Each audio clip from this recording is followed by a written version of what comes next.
Back to the phone lines. We'll talk next to Karen in Calgary, Alberta, Canada. Hi, Karen. Hi, Hank. I was just reading the characteristics of the kingdom in Isaiah. Yeah. And it just struck me as shocking because I always thought eternity was forever. And it says in 65, verse 20, for the youth will die at the age of 100. And it also says, and the one who does not reach the age of 100 is accursed. So that was to me, well, then some might be there that don't reach that. And but that's not what's going on, Karen. I mean, you have to read the Bible in the sense in which it's intended. What's going on here is Isaiah is using figurative language that his hearers can relate to.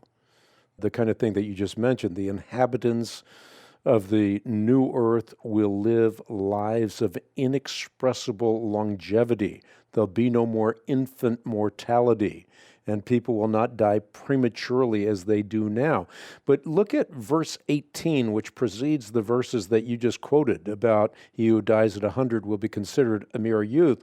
And you'll realize that this is metaphorical language, because he begins this portion or this section by saying, behold, I will create new heavens and a new earth. The former things will not be remembered, nor will they come to mind, but be glad and rejoice forever. So the kingdom that we are to inhabit is a kingdom that is an eternal kingdom. Now, this is part of what I call the art and science of biblical interpretation. It's a science in that rules apply. One of the rules that applies here is that you always read Scripture in light of Scripture. You cannot understand a part of Scripture without understanding the whole of Scripture, nor the whole of Scripture without understanding its individual parts. So you have to get a grasp of the box top in this sense. What is the box top? Well, God creates Adam and Eve for fellowship.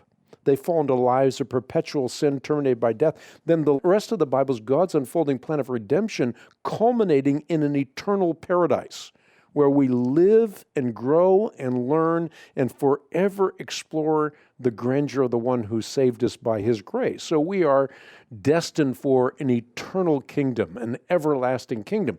The whole of Scripture makes that absolutely crystal clear. So when you come to a part like this, you have to read it in the sense in which it's intended.